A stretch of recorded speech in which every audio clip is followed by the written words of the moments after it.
Hello, ladies and gentlemen. Welcome to Just Plain Living. I'm John Gray. I'm Peggy Burton. You are not just Peggy Burton. You are Peggy Burton, this year's winner of the Women Impacting the Community Life Achievement Award given by the Chamber of Commerce last week. That was very kind. Thank you. Congratulations. Well deserved, my dear. Thank you. For all the things you've done. I've said it over and over again. This girl right here could have been on the stage in New York. She could have been in Vegas, California. Or I could have been living under a bridge in Los Angeles. But she chose to share her talent with Tullahoma and our region. And where would we be? Thank you, John. Without the power and the presence of Peggy Burton in our lives? Wow. You would be perfectly fine. You've made no, things would not be the same around here. Thank you. They would not be the same around here without you. Well, I was surprised, and I thank the Chamber of Commerce and all the people that donated to help make that event. That was very nice. It's a good thing. Thank you. It's a good thing. I enjoyed it. And we have some video of that, and we'll be playing that later on in the day. Oh gosh, I should have cleaned up. And I think we have the lady, one of that wonderful Beverly here that you gave the speech the other day, didn't you? So we just have all kinds of very, very important, talented people in the studio today. Tullahoma is loaded with women that impact the community. You know, the world is loaded with women that impact everything. Guys, we hit it as long as we could, but go ahead and give it up. They can do things a whole lot quicker, better, organized. All we want is equality. We don't want anybody to give it up. What have you been doing all week? What have I been doing all week? I miss seeing you. I've been keeping on. Keeping on, keeping on. doing what I do. I try every day to create something. That's a good thing. That's a good thing. Sometimes I try every day just to get up and get through the day. Well, and I'm always searching. I'm always looking for some little something that lights that spark, you know? Everybody needs to do that. And when you find it, it's just magnificent. It's until it's gone. That's the difference between optimism and pessimism. You are an optimist. I think I'm an optimist. Oh, you are very much so. I feel like an optimist. I mean, every day I say to myself, "This is a new chance. I can get up and move into the day." And what I say to the young people, anybody can start something. Right. It's finishing. The finish is line. The hard part. Making it to the finish line. Be a finisher. Don't just be a starter. Be a finisher. I think that might be a title for a song. Are you going to audition for country? Yeah, you know you got to audition. I told Sam I'd do something. How about that? That's great. That's next weekend, isn't it? Is it? I hope. Well, it's June 5 and 6. Is that next weekend? I think this weekend is the 27th. This is Memorial Day weekend, so this will be Memorial Day. So it is next following weekend. So we hope people will come out and audition. We don't care what you do. Play a banjo, dance a juggle, jig, dance tell a a jig, joke, do some flips, tell a joke. Tell a joke. We would love to have. I mean, I'm not producing it, but I've always thought that show needed some hee-haw stuff in it a little bit, and Minnie Pearl made the Grand Ole Opry by telling jokes. Yes, she did. Minnie Pearl was something. Yeah, simple. You know, to start with, to have the nerve to get up in front of thousands of people and just talk about Uncle Nabob. Yeah. And I just educated woman, a very well-educated woman. I loved Minnie Pearl. Did you ever go to the Grand Ole Opry? Me? Yeah. Yeah. Do you know that I've only been there once in my life? We used to go when we were kids, before they had air conditioning. Oh yeah. And we couldn't get inside, so they'd have the windows would be raised up, and we'd stand outside. Everybody's fanning. And stinking. Yeah.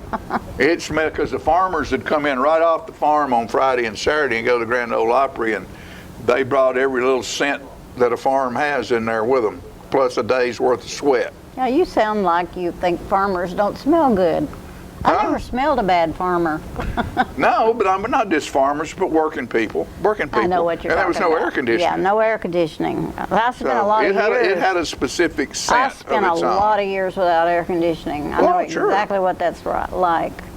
That's what a good attic fan's for. Driving through the Philippine Islands with no air conditioning. Oh my gosh. Very, very interesting. I'm sure. How hot does it get there? Your clothes are always just sticking to you. How hot does it get? About 105, 6, something like that. Is it dry hot or wet hot? Usually very humid. The humidity that kills you. That's it. That's it. My dad was born in South Louisiana, and I can remember going down there later on in life, and where you'd have a starched shirt on, and you'd get dressed to go somewhere, and by the time you got to the car, it was just lank. I had to see a doctor because I was taking a shower about 5 times a day. And sometimes I just sit under the shower just to cool off. Yeah. We lived in this little tiny house, and he said to me, you know, I was getting these bumps on my arms. He said, "How often do you get in the shower?" And I told him. He said, "You got to stop it." And he was right. But anyway, you live and learn. Yeah. And this is Veterans Month, Memorial Day this weekend. Yes, and I hope everybody we certainly is want to celebrate. that. We certainly want to celebrate our military. And I have a couple of things here. Well, I have a couple of things. This I wrote for my son after an injury, but it ended up being written also for wounded warriors, and this is called The Warrior. A young warrior stands in an ill wind. The battle still rages on without him. A leader of men, both tall and strong, now fights with the moment where his dreams are gone. A chill determination still shines in his eyes, but the enemy no longer fears his battle cries. His heart and his will still scream out for more, but the legs that he stands on can't take him to war. His comrades in combat still march glory bound as he fights with the feeling that he let them down. But there's enough in the fact they still hold his dreams, and they find inspiration each time he screams. A young warrior stands in an ill wind and dreams of the day when he fights again. The enemy will change, he must wait and see, but no matter the battle, a warrior he'll be. Yes, the enemy changes, that's life's way, you see, but no matter the battle, a warrior he'll be. And I read that to remind everyone that we aren't doing the job we need to do to heal and care for our wounded warriors who fight for our freedom and come home broken and beat. Their families need your help.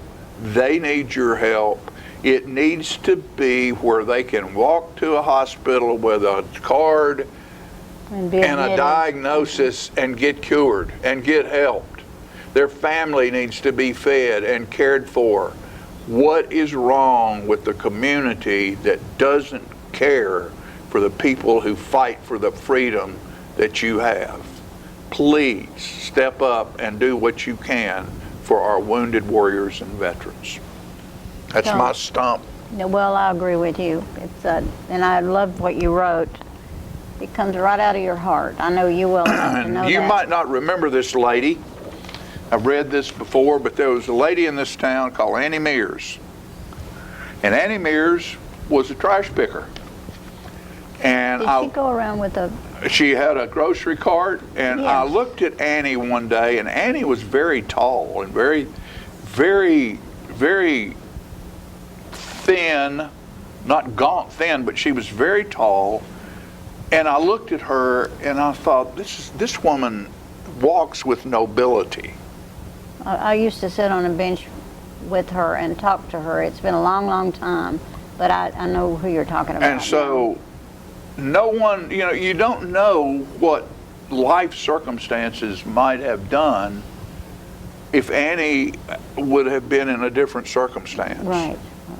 But in my eyes, she had a nobility that I thought needed to be captured, and the only way I knew how to capture it was with words.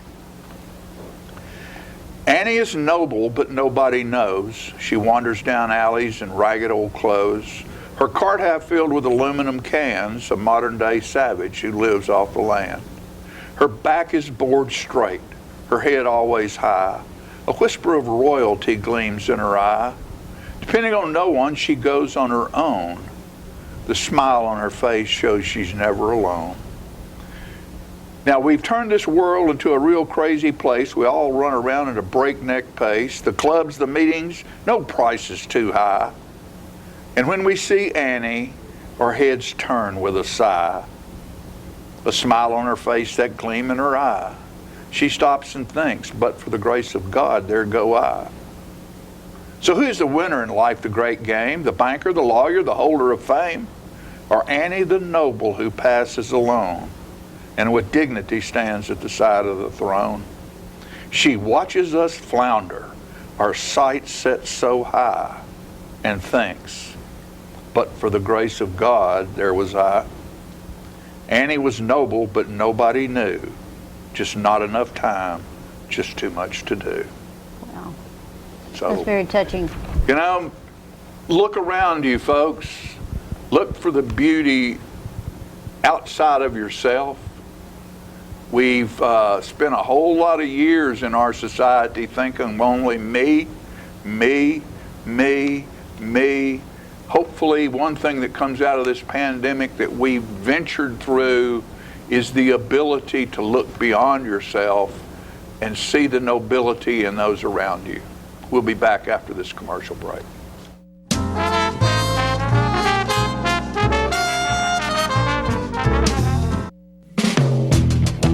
What does caring look like?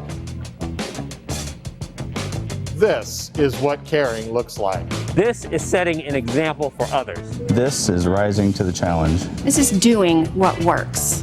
This is doing my part. This is doing your part. Each of us individually. Acting as one. Keeping your distance, no matter how awkward it may seem. This is wearing a mask. Over your nose and mouth. Like we are. Keeping our distance. Each wearing masks. Not under your chin. Not above your head. Not in your hand, but over your nose and mouth. This is listening to the expert. If you'll just Wear one of these. Caring makes community. And this is what caring looks like. Until COVID-19 is no longer a threat. Until COVID-19 is no longer a threat. Until COVID-19 is no longer a threat.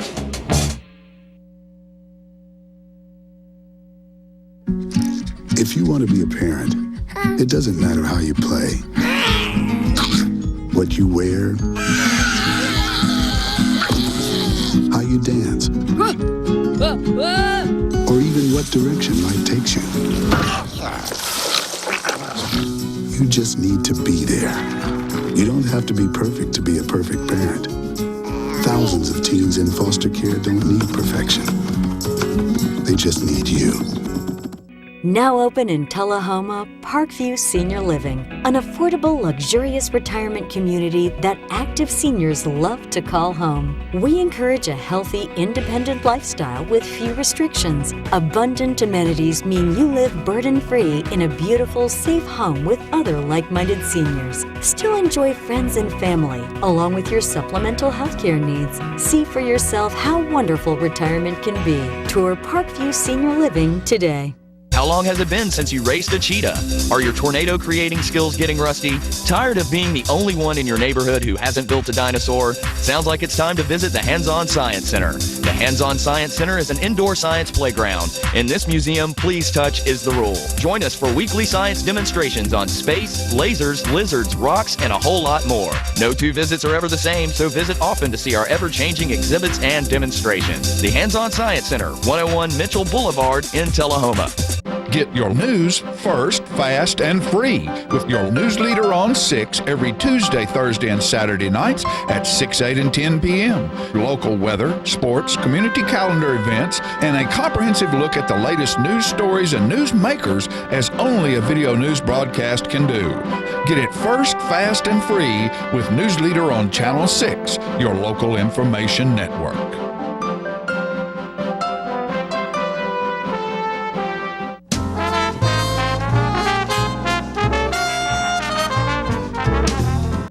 All right, and as we said earlier in the show, this past week there was the celebration of women impacting the community, where our Peggy Burton was given the Lifetime Achievement Award, and there was a, let's see, what is it, business, arts? Theater, no, art, no, teacher. Business, teacher. And whatever, there's another community worker type I don't know, deal. but some wonderful people, and to just to be a part of that group was quite a compliment to me, and I was humbled by the event. Beverly Lee's here with us today, and she gave a speech that day. I don't know how much we're going to show of what, but here we go. We're going to take you there. The 2021 Women Impacting the Community Lifetime Achievement recipient is one of the most energetic and enthusiastic women I know, said her nominator. She is passionate about the arts, especially the arts in Tullahoma, and bringing that experience to the people of this community. With a smile on her face and a personality that embraces everyone she meets, she has captured the hearts of this community throughout her years of service to the community. If you meet her, you know her. She is straightforward and inclusive. She is a consummate musician who has shared her love of music throughout her years in this area. She has been involved in South Jackson Civic Association since its inception back in 1979. She is Peggy Burton.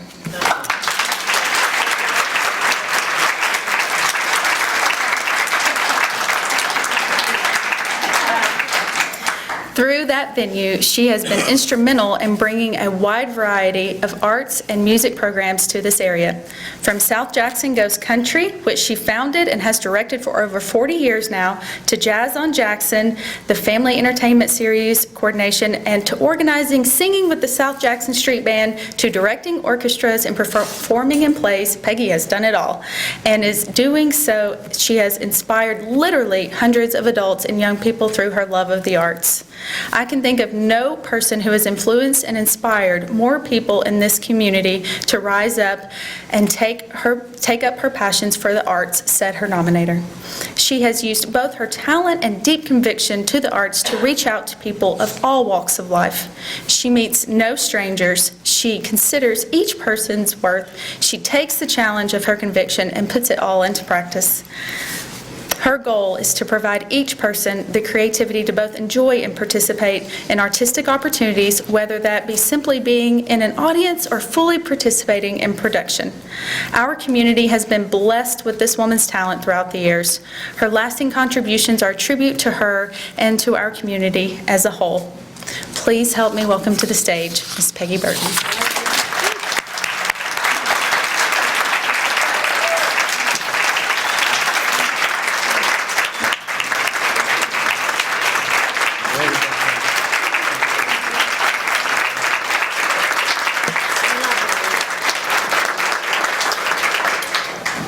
You might guess I have not had time to prepare a speech. I must say I'm quite honored to be among such prestigious people to accept this award, and I certainly did not expect it, and thank you so much. Coming to Tullahoma, I wasn't sure I was going to love it here because I went to high school in Manchester, and you know we had a big war going on all the time. But Tullahoma finally accepted me as an okay person, I guess, and I've loved being in this town, and I feel like that the performing arts is my heart, as Ann's and many others that are here, and I think it has validated this community as a wonderful place to bring your family and some of these great kids that have grown up and come back to Tullahoma to make a difference. That's what makes this community. And I'm proud to sort of represent South Jackson Civic Center because we have a lot of people here that have supported and helped us. Standing over here, Mr. Jim Wood is always there with a check. Thank you. And Lord knows we need it. Anyway, I am honored and thank you very much.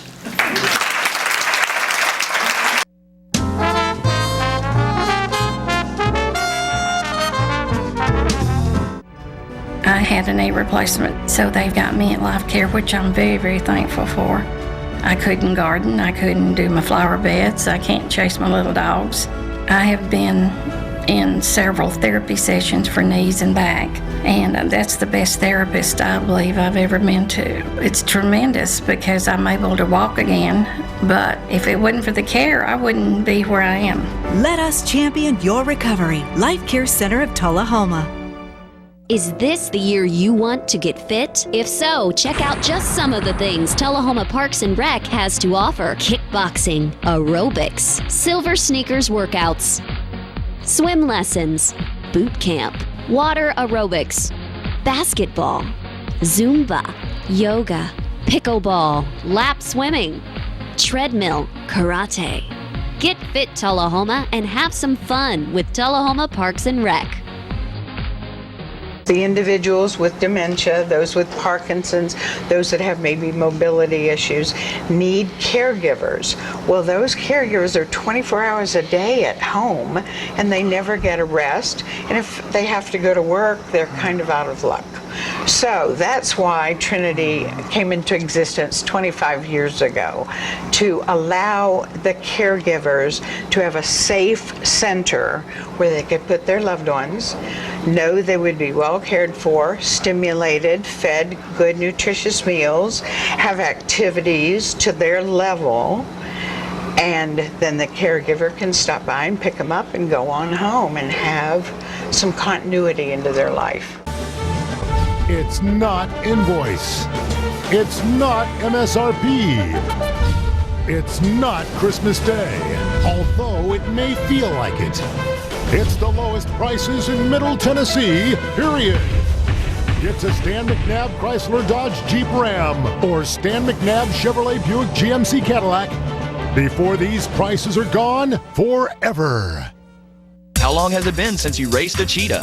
Are your tornado creating skills getting rusty? Tired of being the only one in your neighborhood who hasn't built a dinosaur? Sounds like it's time to visit the Hands-On Science Center. The Hands-On Science Center is an indoor science playground. In this museum, please touch is the rule. Join us for weekly science demonstrations on space, lasers, lizards, rocks, and a whole lot more. No two visits are ever the same, so visit often to see our ever-changing exhibits and demonstrations. The Hands-On Science Center, 101 Mitchell Boulevard in Tullahoma.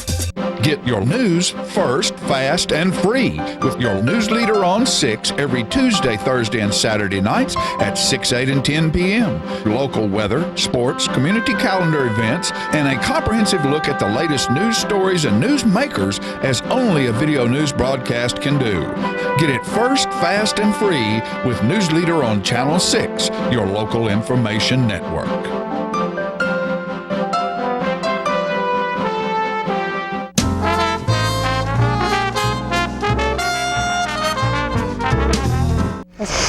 Welcome back. I am sitting on this stage here with the most wonderful people. Colonel Beverly Lee on the end and Sandy Seaburn in the middle, and we are going to talk about Memorial Day and what's going to happen. Absolutely. This Friday, May the 28th at 11 o'clock, we will be having our Memorial Day celebration at Veterans Memorial Park. And the public is invited. Our mayor will be there to welcome everyone. We will have guests from out of state. Oh, good. One of our former vice commanders, Warren Riles, will be here from Georgia. Mm-hmm. And there will be others that we will want to recognize. And of course, Major General Harris will have color guard, and it's just going to be quite a celebration. It's always a wonderful celebration. We've done this now for how many years? This is our third. The memorial was dedicated on Memorial Weekend 2019. 2019. That's when we dedicated the Blue Star and Gold Star memorial tributes. And then, let's see, this will be our third dedication of pavers. Yesterday, we installed 62 more pavers from the original. Yeah. And you people that might not know out there in TV land where this Memorial Park is, it's actually right in the middle of what we call downtown Tullahoma. Absolutely. Where the caboose is. You can't miss it. Mm-hmm. Can't miss it. I love it. It's wonderful. I cried at that first one. I was that was a big deal. Barely out of the hospital with my knee, and I was so impressed. I was having a hard time standing up, but I was thinking to myself, what little pain I have matters in the face of these wonderful people that have given so much to this country. Well, at this point, we have 583 engraved pavers installed. And is there room for more? There's 220 blanks. Okay. So if you're interested, and my husband came home from the barber shop recently, and his barber, who has lived here forever, told him, I just went down to see that place, and I saw all my friends on the sidewalk, on the memorial walk, and I want a paver. And my husband said, well, Joe, it's too late. The order's already been sent in for this one. And he said, that doesn't matter. I'm going to fill out my paperwork and send in a check. Good for him. And so it's already done for the next time. For the next time. So yes, anybody that's interested, please, do they have, is there a website? We are on Facebook, the Veterans Memorial Project, and the forms are always available at City Hall and at Tri-County Bank. And I had one question. Does it matter how far back the pavers go? Civil War, Revolution, all the way back? My Revolutionary War Patriot is next to my husband and my father. And I love that. We have, that's just been exciting. It really, really has. And I want to just say that being involved in this project has been a blessing that I never anticipated. And because people have been so grateful to be able to do this. I have their loved one, and I've seen tears of thanksgiving. I've seen tears of remembering, notes of thanks. It's a beautiful thing to have done, and thank you very much. And our speaker this Friday, is our retired Colonel Beverly Lee. And we are so, she doesn't know how, when I got the note from Mayor Noah's, okay, do a program and get a speaker. Get a speaker, and you picked a good one. I immediately thought of Beverly, and I was kind of hesitant to call. I thought, I know she must be so busy. And she was so gracious to say yes. And this was months ago. And so I'm thrilled. Thank you. I'm very happy, and your work is absolutely incredible. Your dedication to this whole effort has been amazing, and we are so appreciative of what you've done. Oh goodness, yes. And when you do look at all the pavers, the veteran pavers that are on the walk, it does bring you to tears, because I have, I believe, 5 uncles and my father in the pavers, and it's just pretty amazing when you go back. It actually made me go back and do a little genealogy research to see, well, who else in our family has served, and it's great. Someone in our family, because there's so many lines in the genealogy that we have covered virtually every major war. And that's awesome. So, but your efforts, Sandy, are so indicative of what a military family member, how they love this country also, and how they see that they are impacted by everything. And the Gold Star and Blue Star memorials, and of course we're in Memorial Day, which means in memory. And so we must never forget. We must never forget, and just to have those pavers there is a wonderful reminder of how many people, and I believe there's like 1,365,000 men and women have died for this country. And many more have been wounded, but we're here, we will be there on Friday to remember those who died for our country. So I'm sure it will bring us all to tears when we see that flag. We say the national, we hear the national anthem and say the Pledge of Allegiance. It's going to be a fantastic event. And we need to keep that up. I hope that's happening in every school across the nation. Yes. My husband and my son are both totally memorialized because my son's alive, but they're there, and it touches my heart because I was a military wife and both served many, many years, and everybody knows when the husband serves or the son serves, you serve, the family serves, and it's just a beautiful thing to do. Well, I want to mention that a part of the program, besides the dedication of the new pavers, will be the presentation of our scholarship recipients. One of the goals of the Shady Grove Garden Club was, out of the money that we accrued selling these pavers, and that's a great group thing. We were giving scholarships for graduating seniors for their higher education. Wonderful. This is our first year to be able to honor 3 high school seniors, one from Tullahoma, one from Manchester, one from Moore County, and we will be giving each of them $2,000. That is wonderful. And that is just a thrill that, because as I read, they had to write an essay about what the service of their ancestor means to them in today as they're living in this country.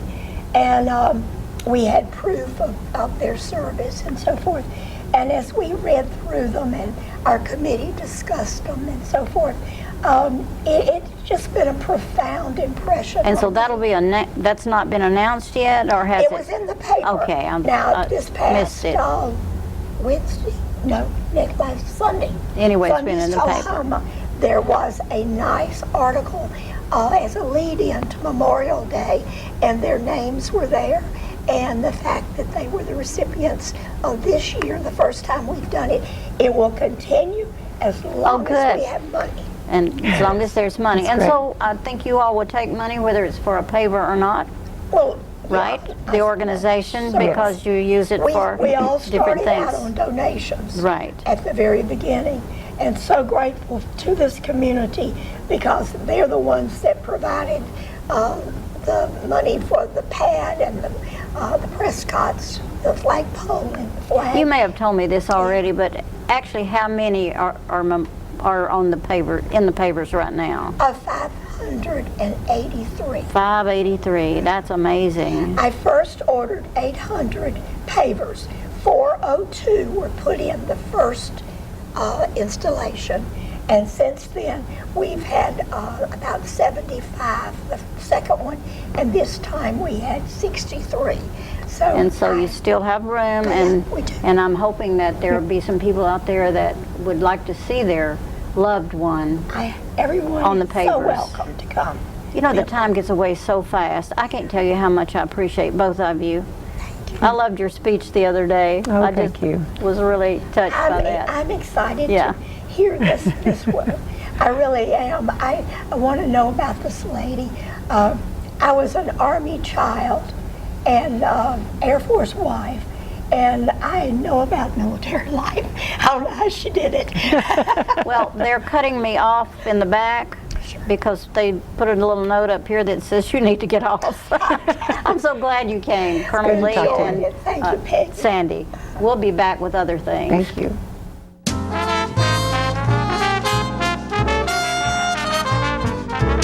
Clayton's has been Tullahoma's shoe store for over 120 years, and Florence Hall continues that tradition today. We're the only shoe store in town that starts with measuring your foot to make sure you get the perfect fit in a quality shoe. That includes narrow through wide widths for men, women, and children. Clayton Shoes, the family shoe store you'll love. We're gonna fit your style. We're gonna make you smile. Service and quality at Clayton Shoe Store. We're gonna fit your style. My husband was diagnosed with a spinal infection. He lost his ability to swallow and the movement of his legs. I couldn't turn over in bed, I couldn't walk, I couldn't eat. They were just wonderful in the treatment and care they gave my husband. I regained my mobility where I was able to go home. It is miraculous. Let us champion your recovery. Life Care Center of Tullahoma. Get your news first, fast, and free with your news leader on 6 every Tuesday, Thursday, and Saturday nights at 6, 8, and 10 p.m. Local weather, sports, community calendar events, and a comprehensive look at the latest news stories and news makers as only a video news broadcast can do. Get it first, fast, and free with News Leader on Channel 6, your local information network.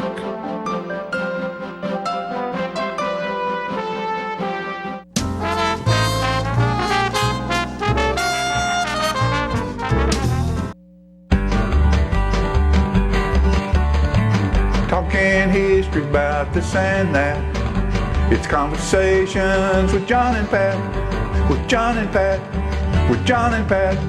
Hello everyone, 101, John Rickman here. And this is Pat Welch, and John, we're here for segment 101, the encore of the Conversations with John and Pat. Back in the country, Pat, you know, if a farmer, you buy eggs from a farmer, lots of times they'll throw an extra one in case one is not good, not is rotten or whatever. Or a baker's dozen, the 13th. Baker's dozen. That's right. So this is a baker's dozen here. This is a true encore, called and by heavy demand from our fans and from management. This is a little slower song that I've been doing, is one that Jimmy Rogers did, but I like it. It sort of has a Stephen Foster John, I noticed that you made sure you knew who the management had to chip in, who the writer of the previous segment song was. He corrected me. No, he didn't. He gave me information I didn't have. He aided us. I'm getting tired of these big city lights, tired of the glamour, tired of the nights. In all of my dreams, I'm wandering once more back to my home and that old river shore. I'm so sad and weary, far away from home, missing Mississippi and you, dear. Days are sad and dreary everywhere I roam, missing Mississippi and you. Wandering this wide world over, always alone and so blue, longing for my homeland, muddy water shore, missing Mississippi and you. Oh, John, that's some moving. Even management chipped in a little bit on that. He knew that. That was a Jimmy Rogers, but you know, Merle Haggard did that, and a lot of other people did too.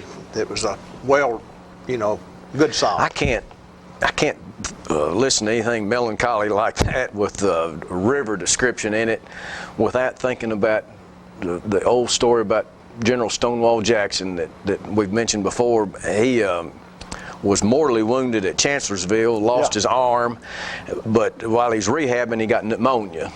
And he was lucid up to the point of his death, and he was a strong Christian, really devout Christian. And right before he died, he said that he was getting ready to cross over the river and rest in the trees on the other shore. I thought, what a great analogy to death that was. Good picture. Yeah. We're going to talk about a fella that grew up in Warren County near Viola. And show the first picture, if you will. That's him in the center with the vest on. He was principal at Forest School in Chapel Hill. His name was Jess Nunley. And he is the father of Dr. Joe Nunley, who is at MTSU and professor there. And also he is the father of Shot Nunley, who is at McMinnville. And I interviewed Shot not too long ago about his dad. His dad was there at Chapel Hill for many, many years, and John, let me make sure I'm right. That's at Chapel Hill there. Mm-hmm. The Nunley that Warren County, it's his father while he was at Chapel Hill, because that lady's right. To his right's got a Forest. Yeah, this shirt, Mr. Nunley sweater on. Was I'll tell you a little bit about his upbringing. He was born 1892 in the mountains of Warren County near Viola. During that time, approximately 70% of Warren County's population lived in the woodlands, mountains, hills, and hollows. Jess was one of 17 children and lived totally impoverished. He lived in a one-room, dirt-floored shack at the head of Fult's Cove. His dad, Norman, married 3 times, and Jess's mom, Letty, was the father's second wife. And his first 2 dying from childbirth or sickness? 1 and 3. 1, 2, and this is about the second one, his mom. In 1902, a flu epidemic in that region took the life of Mom Letty, and an infant brother took both of them. At just 10 years of age, using crude tools and whatever lumber available, Jess built a coffin large enough to hold both bodies. He borrowed a team of mules. Wait a minute. Jess built, when he was 10 years old, built his mother's and his siblings' coffin? Where his dad was at this time is unknown. There's no story about that. But he saw the need to go ahead and build a coffin. He borrowed a team of mules. John, sometime I hope today gets a little bit more cheery, but keep going. It will. and he put both bodies, mother and brother, in that coffin and took them to Mount Zion Cemetery. And education seemed to be Jess's light in his world. He attended the Todd School there at Viola, and he was a smart kid. And later on, he would, Mr. Todd, the headmaster, would ask the people in Warren County, the education folks, you need to hire this guy as a teacher. He shows a lot of promise. So he did this. Jess was a teacher in Warren County in some of the little small schools. But Jess, in 1916, yearned for some freedom. Let's go ahead and show the next picture, if you will. Now, this is Mr. Nunley right there at the top right. That's him. And, that's a good thing for a principal to do. Get a picture with the basketball team. Successful one. Yeah, that's my mother, third from the right there. That's Kat Rickman. She's 102 now. Wow. That's my mother. And the next picture. John, you've gone all. Shouldn't this have been segment 100? You've held the best for the encore. We wanted to keep it Tullahoma, but this is a Tullahoma Connect. Mr. Nunley was principal there at Chapel Hill. That second to the right is a Tullahoma connection. That's Mr. Robert E. Lee, and he was on the faculty over at Chapel Hill. Mr. Robert E. Lee became superintendent in Lewisburg, and then later on superintendent in here Tullahoma. in Tullahoma. Yeah. And let's go to the next picture. Who is this man? Let me tell you about this gentleman. Mr. Jess Nunley, he taught a few years, and he said he got tired of teaching, wanted to see some adventure in life. So he got on his motorcycle, Indian motorbikes, with 2 friends, and they headed out west. And they wound up in Columbus, Mexico. And he and his buddy found jobs building corduroy roads. And just so happened, the notorious... Which is taking logs. Side by side, making streets or roads with logs. Now that would be some hard work right there. And they were working hard. Just so happened, the notorious Mexican revolutionary Francisco Pancho Villa attacked the small town of Columbus where they were working. And gunfire broke out on the streets, killing 17 citizens. In a short period of time, U.S. General John Blackjack Pershing's troops sent by President Woodrow Wilson came along pursuing Villa's band. The 3 Tennessee lads were unharmed, but Jess immediately decided he'd seen enough excitement and teaching really wasn't so bad after all. Being raised in a shack, dirt floors with 17 children was better than being attacked by Pancho Villa. That's right. The friends made it back to the mid-state on 2 of the Indian bikes using parts off one which had broken down and left on the roadside. Now, one of those guys that went with him was Wendell Oakley, and I guess Wendell Oakley was the dad of a Wendell Oakley I knew, probably. Of the druggist. Sure. Yeah. And his son Kim would have gone to school with me. Yeah. I know Shot, when I interviewed him, he knew all of them. But when he got back, Middle Tennessee State Teachers College at Murfreesboro become a 4-year institution. So he decided to attend there. And he taught at Mulberry, and he taught in maybe a few other positions, but he wound up getting this principal's job over at Chapel Hill. And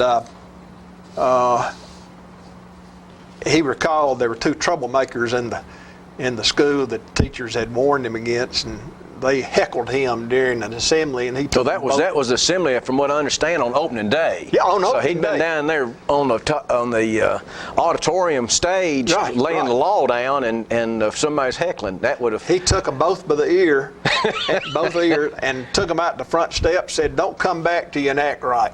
And all the students, from that time on, they respected him because he's going to do what he was going to keep order. Now, they stayed in Chapel Hill over there for about 16 years, and Joe Nunley, the son, who was a coach at Lynchburg, and I think we made mention that Joe Nunley was a good coach. He was also, Joe Nunley, the son, was also assistant coach under Creed McClure at McMinnville. Either City or Central. City or Central, one or the other. Mr. McClure went from there to Tullahoma. Yeah, right, and Joe went probably to Lynchburg, and Joe had rheumatic fever, and I think he decided to go to school and get a good education. But Jess Nunley, the dad, this is an interesting story. When he decided to come back to Chapel Hill, everything had loaded up. They'd taken everything back to Viola. That's where they were going to live next. And all they had left was a upright piano and a Jersey cow. That was left in Chapel Hill. Left in Chapel Hill. They had a little, farming area. So they loaded that upright piano and put the cow on a halter and put it beside the upright piano in the truck. He said that cow was real gentle and rode all the way to Viola. Don't you know that was a sight going through Shelbyville and Tullahoma? With a piano and a cow. Show the next picture there, Philip. Now, Joe Nunley, the son of Mr. Jess, would have these occasions. He called him a coon hunter. Now, John, let me ask you a question, too. Sir. From our Rotary days together, Shot Nunley was a big Rotarian, I believe, in McMinnville. He was a governor. Okay. He was a Rotary governor. So it's his grandfather that coached your mother. Yeah. His father. What did I say? Grandfather. He actually did coach. The principal just stood in the picture. Down on the other end, we didn't show that. There was the coach was down on the far end. But he was. But that's a good thing for a principal to do. Get them pictures. Get those pictures. Let those parents know that you're with the team. Well, I've shook you up 4 or 5 times here now. Now this is this coaching and teaching reunion that MTSU professors, people from Chapel Hill, people from Lynchburg, Joe Nunley acquaintances, they all come up there. Some people cook. What Joe Nunley, though, was kind of revered by the coaches that would go to summer school a lot in Middle Tennessee. He's well thought of. What was the deal there? Was there just a natural gravitation to him? He was a good storyteller. Yeah. Joe could tell a good story. Show the next picture there, Philip. This is, you know who that is with a hat on in the back? That is Dr. Don Embry. He was Joe would give people assignments, and Dr. Embry was a part of the cooking crew. Was this when Dr. Embry was at teaching at MTSU before? This was 1976, I believe, or 75 or 76. All right, he'd been at MTSU at the time. But that's Dr. Sams that's in front. He was a revered teacher there too. Yeah, those names, and brother Womack, Bob Womack was well thought of. He was a historian. Bob LaLance. And I was in the musician group. I didn't have to cook. All I had to do was eat and play music. That's my. John, do we have another picture? Our encore. Wait just a second here. I got the butt in here. The encore. We're going to take our time today. From while I taught for 3 years after I got out of school, and deal. I didn't realize. I'm not near as. You weren't invited. I'm not as jealous now as I was, because I imagined something a whole lot more luxurious in that shack that y'all gathered at. But it was a real invitation to be coveted. Shirley Majors was there. First time I went, Shirley Majors was there, and I thought, golly, I'd listened to him tell stories. And I'd listened to those guys telling stories, and it was on a cloud. It was nice. Well, I didn't realize that Dr. Embry was yes. He was on the cooking crew. Yeah. Now, from what I understood, that most of the stories were told by Mr. Nunley and some of those MTSU professors, and somebody that would have been my age, if I'd ever been illustrious enough to get the invite, he was there to get the firewood. And is there one more picture, Philip? Do the labor. Yeah, that's my daddy on the left. That's Ike Rickman on the left. Now, how did he get invited? Dean, well, he's related to me, Pat. He's related. Wow. And then Dean Delk, my cousin's husband, and then there's an esteemed. They've got schools named after Joe him. Nunny, and the guy on the right was our neighbor across the road in Chapel Hill, Clarence Powell, a farmer. And Joe invited folks there, and we all loved it. And they loved Joe, and Joe loved them. Is that all the pictures, Philip? I hope Dr. Embry gets to see this. He'll. Dr. Embry helped me out with those pictures. And Philip, could we go to that one in front of the shack again with all the people? Yeah, I want to see that, so I won't be so upset about never being invited. You know, a man needs to know how to dress when he goes to something like that. And Dr. Embry is there in white pants. He's the one in the front, squatted down in front with white pants on. You know a doctor's a doctor, no matter where he goes. That's right. He's got a certain level of prestige to live up to. Thank you, Dr. Embry. Appreciate that. That is a great picture and a one great story. Encore, that's what we have. 101 is over. We hope management allows the marathon, and we may go into future negotiations. But right now, we're over and out, even though we've got a story or two left somewhere. Thank y'all. Talking history about this and that. It's conversations with John and Pat. With John and Pat. With John and Pat.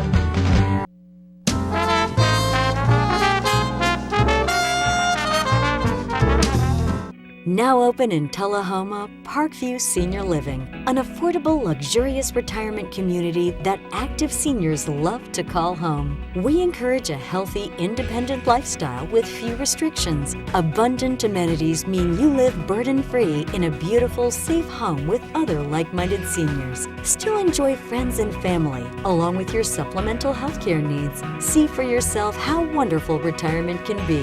Tour Parkview Senior Living today.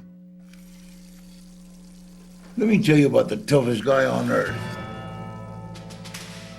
He does the work of 2 jobs, but only gets paid for one. He's tough enough to feed the man that gave him a lifetime of nourishment. He has the crazy strength to lift the man that raised him up without even flinching. That's right, no employee of the month bonus check here. This guy, now, this warrior, will always be by his father's side, even if his dad will hardly remember. Good luck finding a gym to train for that. If this guy isn't the toughest guy on the planet, then I don't know who is. Caregiving is tougher than tough. Find the care guides you need at aarp.org/caregiving.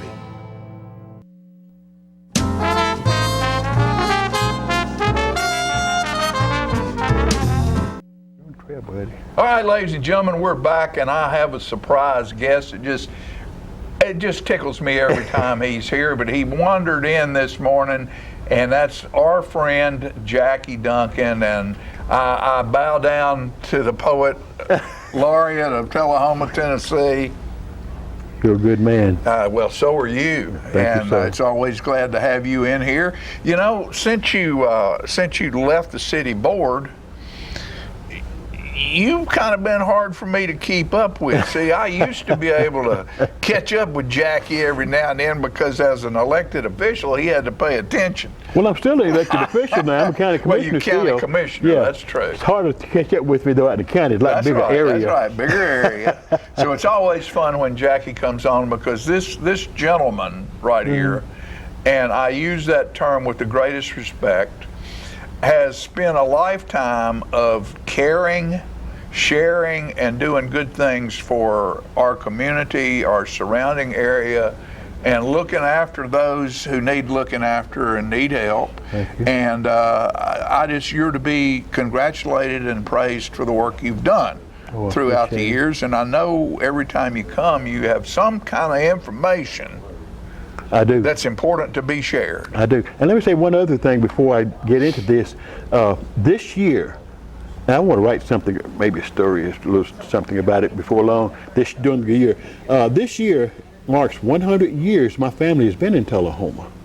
We have been here 100 years this year. And I was born here, born at Kemp Forest. Yeah. And the story that, well, what I want to talk about today really has something to do with a little bit of that. And I guess I'll go ahead. That's my segue. Come on, let's I'll go. ahead. Okay. When I was born in Kemp Forest back at the end of World War II, and I found out that one of my best friends, to this day, one of my oldest and dearest friends, was there in the building when I was being born.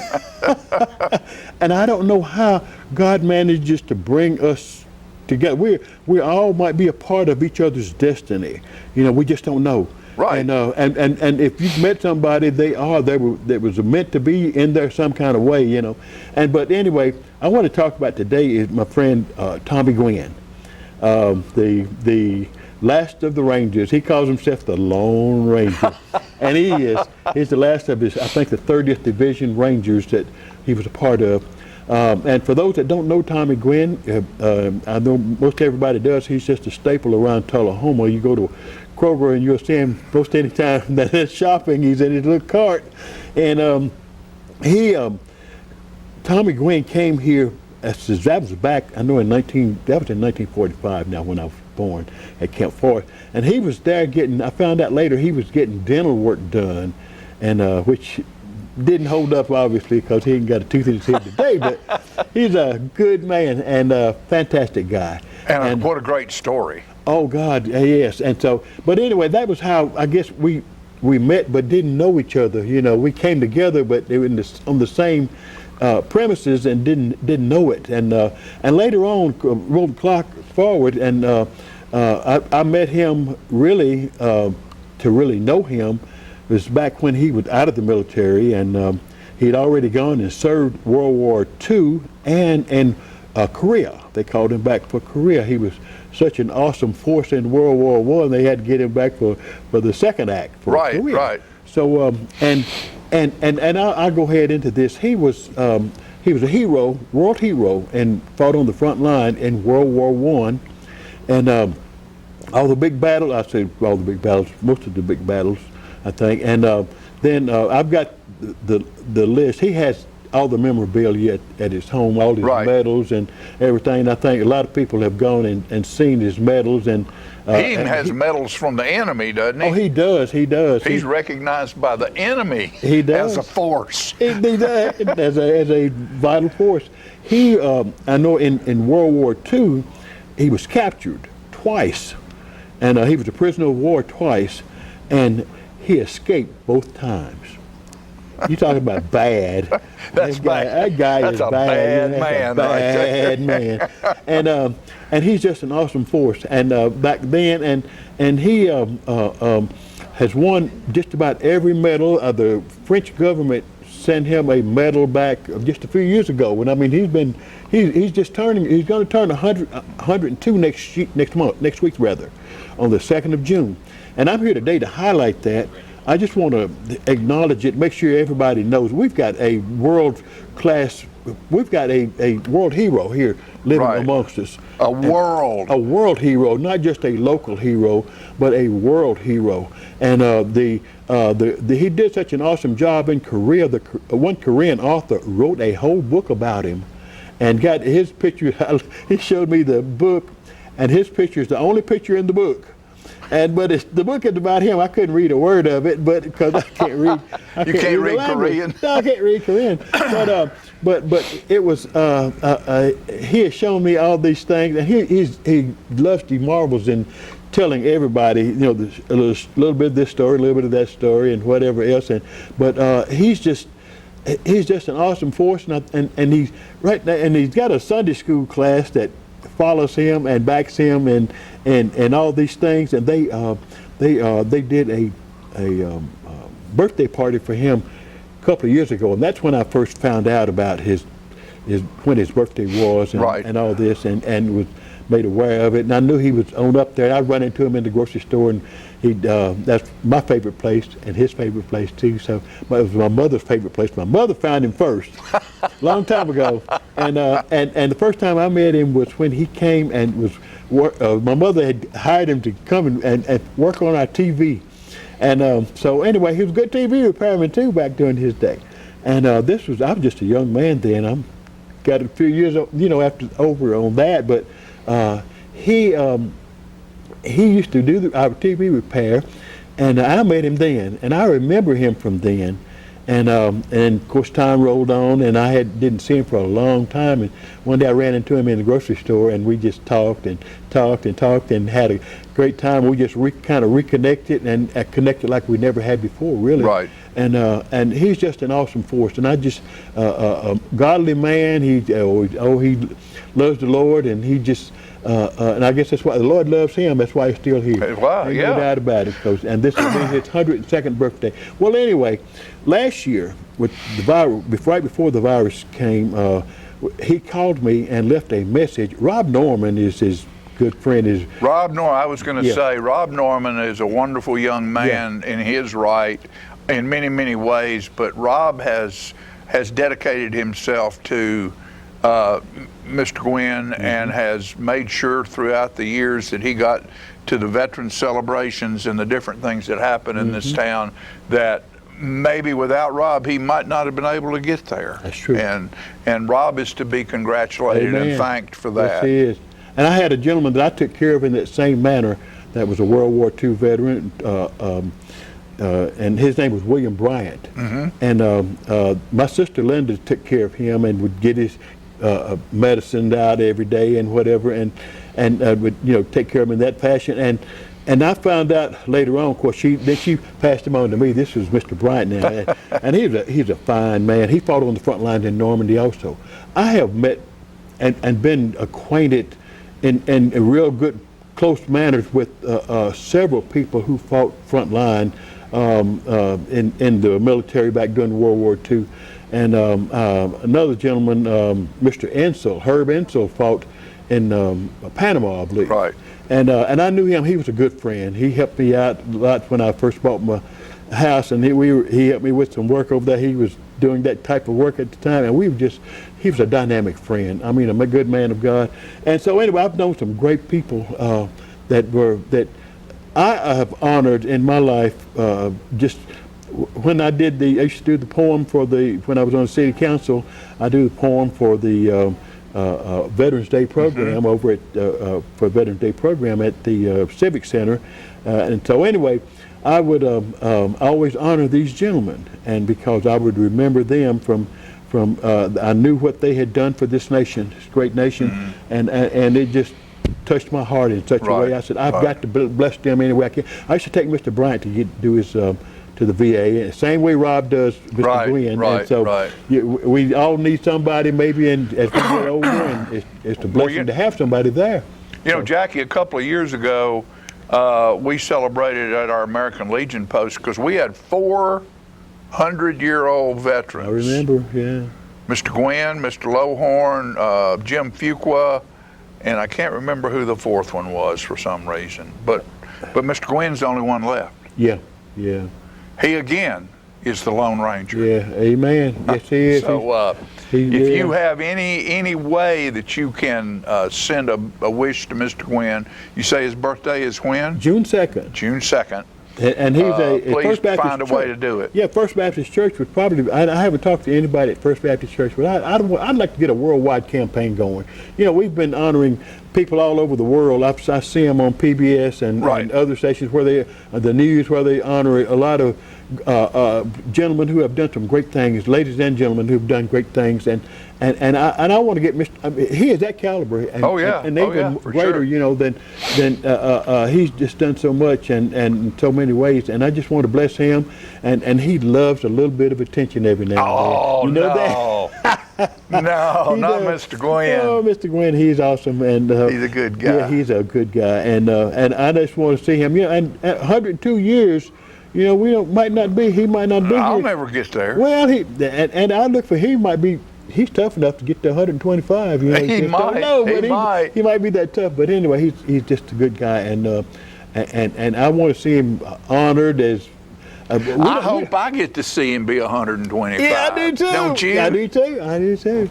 And but it's just awesome just being around him and hearing his stories and just to know that you're part of him. You're part of history. He's done so much for the world history. For the world, That's right. That's yes, right. And we have him as a local treasure, and everybody don't have that opportunity to have something, a treasure, national treasure in their community. Right. And we need to make sure that he gets all the glory that he wants right now, because he gave a lot of glory back then. He did a lot, big glory for everybody. So yeah, he did. He did. You don't know who he saved or what he saved over the, you know, during the course of him being in there fighting and during those times.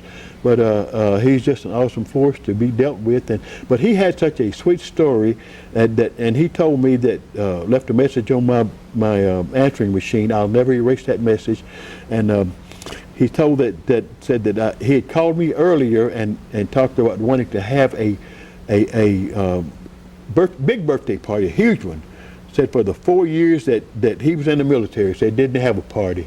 He wanted to have one to make up for that. So you know he's a party animal. So, so he wanted to make up for that. He said, well, let's do it up big this time. He said he done talked to Rob and he was letting me know about it. Wanted me to contact the mayors, the county mayor and the city mayor, and I said I'll do it. And anyway, so he wanted to have this big party, and so I said, we're going to work on that. We're going to do it. And this was last year, right before the virus hit. Then about a week or two later, when the virus really took hold on the whole world, started taking hold on the nation as a whole, he called me back and left the sweetest message on there and said that party I was wanting to have, said let's not have it, said because this virus thing is killing people. And he said, you got to stay 6 feet apart. You can't have no fun being 6 feet apart. And I said, all right, buddy. And so anyway, he went on to said that he didn't want anybody to get hurt, didn't want to die, and about trying to do something like this for him. And he said, let's just don't have the party, And I was not knowing, none of us know when our next day is going to be, time's going to be up, Nope. and all this. And he didn't know whether he'd be here another year or not. Had no idea whether he'd be here till tomorrow. None of us do. None of us do. And so anyway, but he just said, let's just don't do the party. And so I thought about that, and I almost tears come to my eyes, and I was thinking, I said, I said, if we can do one next year, which is this year, I said, I want to do something to honor him. And I'm just spreading the word right now. I don't have anything particularly lined up. I'm not a real great planner in that arena, but I know some folks have some great ideas. You're a good participator. Oh, I'm a good participator now. She said, call me for the food and say, well, we can eat now. I know about that. Yeah. And but anyway, I just wanted to talk to Mrs. Sebring a few minutes ago and on her way out and just to mention him, and I'll say something we have a Legion meeting tonight I'm going to go to. I'll say something to Alan Harris. I know Alan Harris is a good one. Yeah, yes, he's a good one as well. Harris, yeah. And what I want you to do is don't just disappear and be a stranger. Oh, I won't. You have been. I know you've had a few health problems. Yeah, I did last year. We've all fought through some stuff with this virus and other things, but now we're seeing the sun again. Oh, yes, we are. The light shining, Yes, and we're we all are. walking toward the light. I got a list that long I've been working on. There just you the go, things. me too. I said, Lord, just spare me a while longer. And I said, there's some things that I really, really, really want to do. I think will benefit not only mankind in some way, but people close to me that I know about, that for generations to come, even. Right, you know, right. Things that are not that are unknown that I've stumbled across, that I'm been made aware of, or Well, something. I know if there's anybody to take care of it, it'll be you. I sure appreciate that, buddy. I appreciate Jackie? your confidence in me. I've got plenty of. I've known this guy for years and years and years, and we've been friends. And he is absolutely a fine fella, a good man, and has done a lot of great work in our community. And don't you quit. Oh, I won't quit if you won't I quit. won't either. Well, okay, buddy. that's a promise to both of us. But all right. All right, folks. We'll be back after these messages.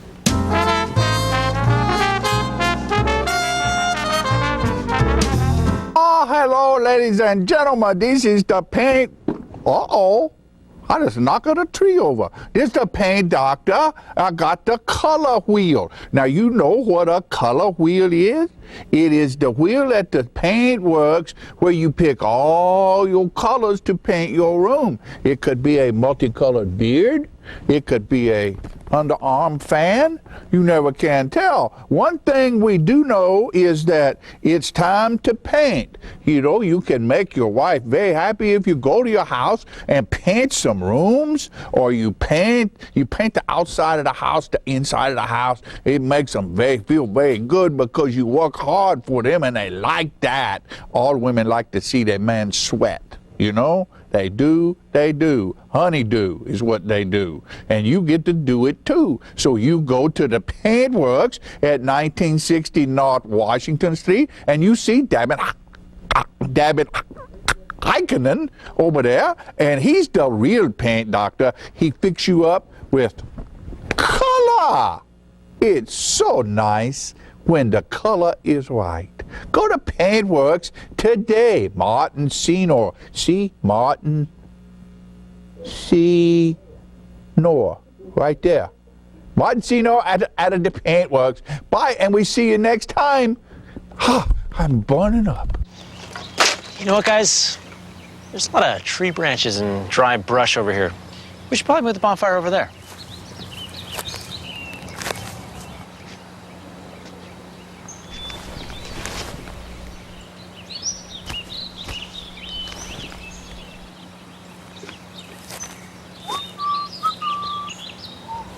I'm guessing Smokey liked that idea.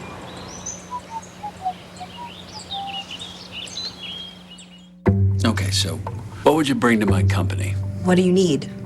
I need problem-solving skills. I got through high school without a car, a phone, or a computer. No college degree, though. Not yet, but life's taught me a lot, and I'm ready for more. Well, you're not the typical kind of candidate that I hire. But you are exactly what I'm looking for. Your company could be missing out on the candidates it needs most. Learn how to find a great pool of untapped talent at gradsoflife.org. Get your news first, fast, and free with your news leader on 6 every Tuesday, Thursday, and Saturday nights at 6, 8, and 10 p.m. Local weather, sports, community calendar events, and a comprehensive look at the latest news stories and news makers as only a video news broadcast can do. Get it first, fast, and free with News Leader on Channel 6, your local information network.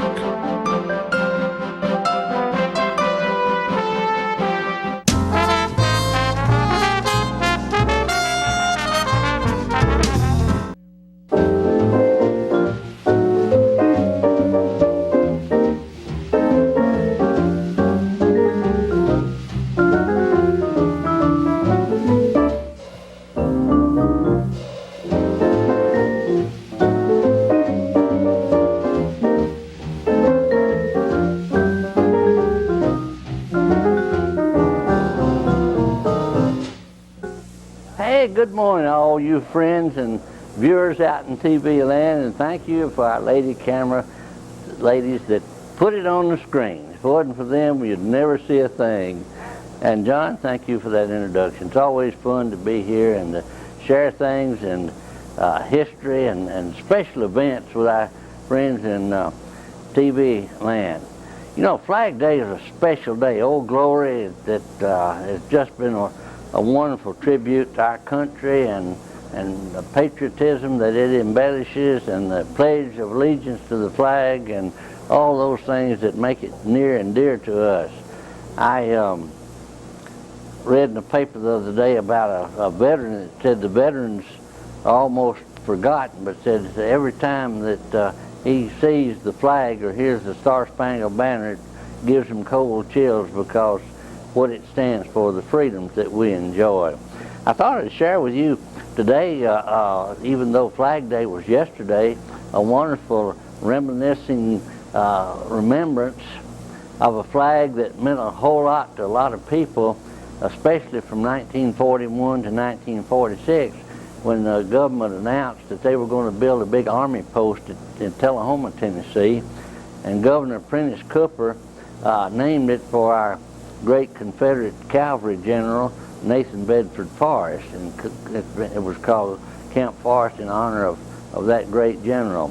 And one of the things that meant a lot to us was the post headquarters and wonderful men that trained and served there and participated in the Tennessee maneuvers in 1942 and 1943. And when they were raising or tearing down the camp, many of those buildings were taken elsewhere.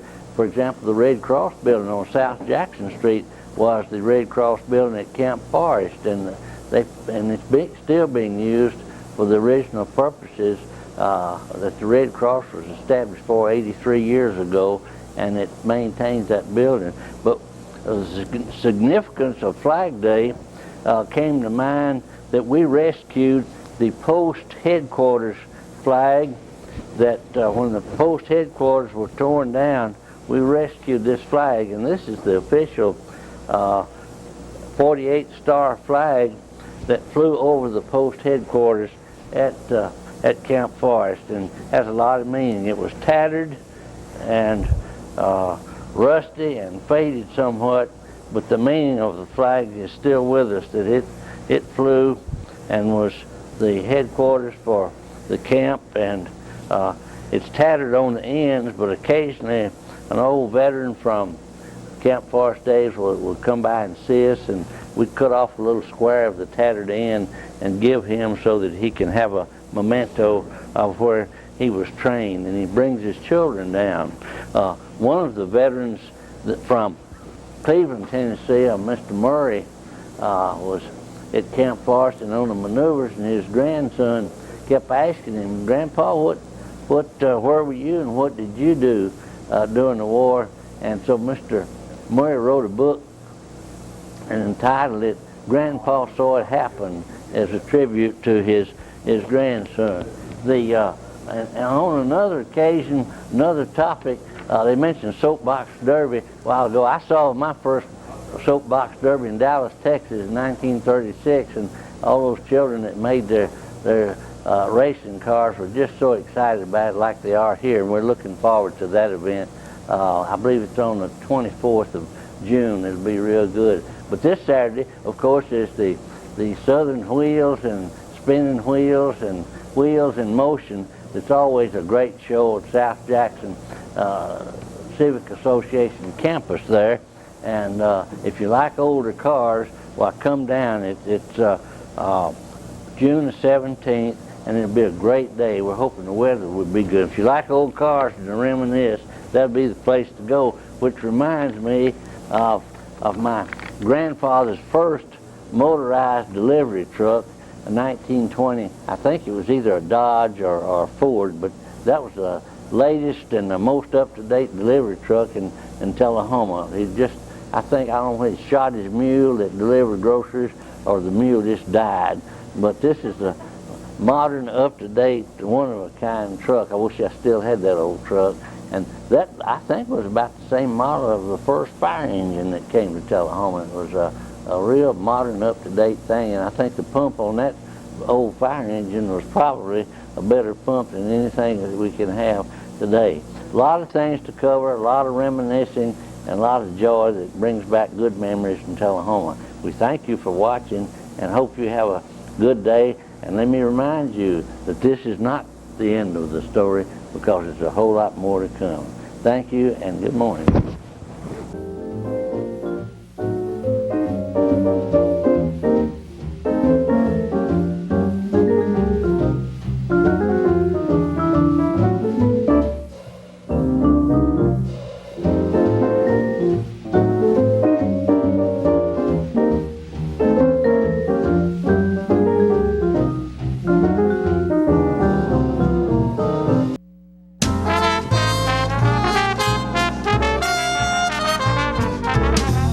Partners for Healing provides medical care to the working uninsured of Coffee, Franklin, and Moore counties. We are in Tullahoma from 8 to 5, Monday through Thursdays, and in Manchester on Fridays from 8 to 12. We provide primary medical care and offer an in-house disease management program.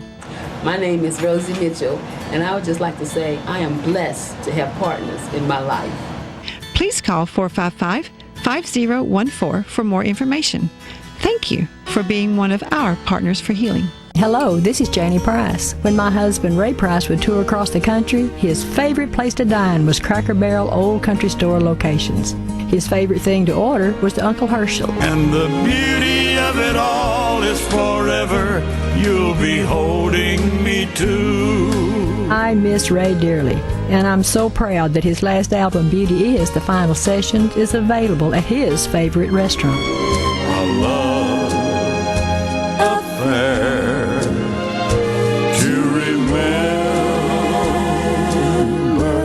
The project includes a duet with Martina McBride and harmony vocals from Vince Gill. Ray believed this to be the best recording he had ever made. Oh, I wish I was 18 again. I think you'll agree when you pick up your copy of Beauty Is the Final Sessions at a Cracker Barrel Old Country Store location near you or at crackerbarrel.com.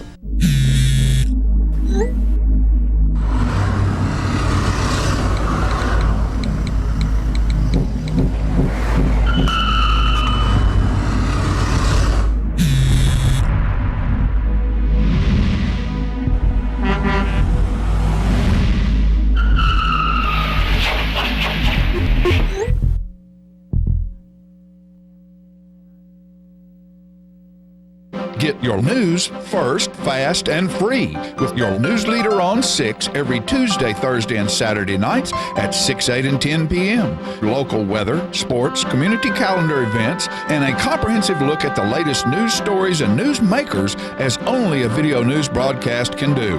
Get it first, fast, and free with News Leader on Channel 6, your local information network.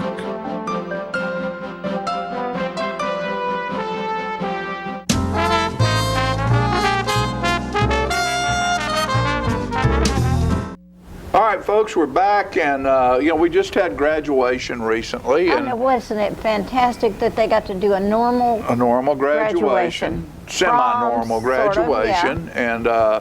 and we're playing that on our station now, so you can watch that. This is a little something that I want the graduates to hear, because I think it makes a difference. It's hard to have both roots and wings, be tied to the ground and wish for the sky. Leave the limbs that lifted you up through many things, not knowing if you have the skills to fly. The rare air of stars, champions, kings, and the occasional dreamer who turns roots to wings. The chance you take as you reach for a star is forgetting what made you who you are. The teacher, the preacher, friends, family, things taught, bought, and fought for.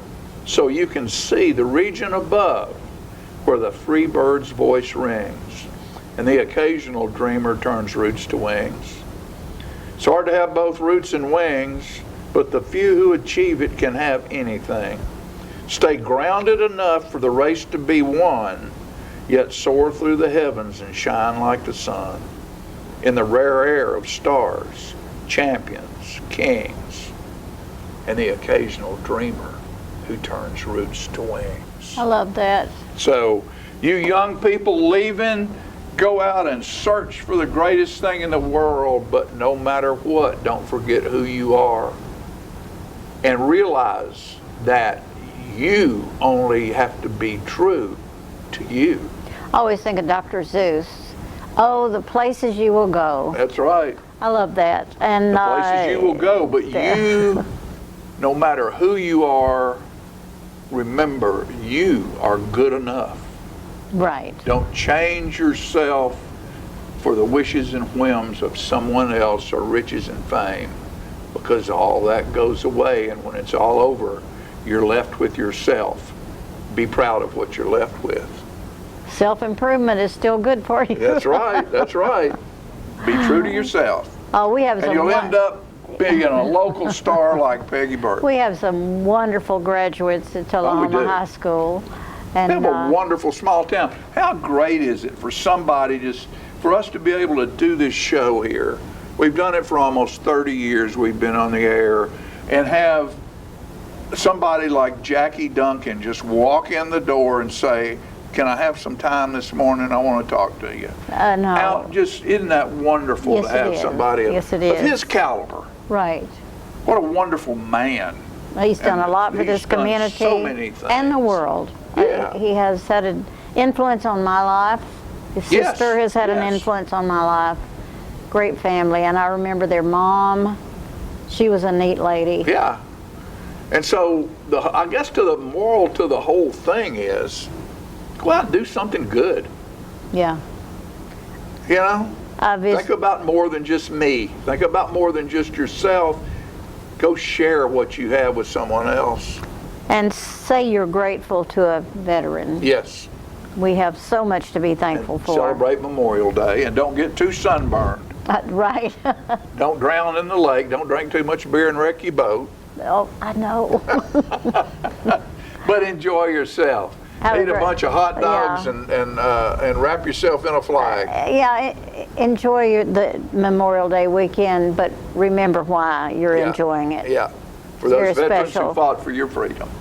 Folks, thanks for watching. We'll be back next time. Be safe out there.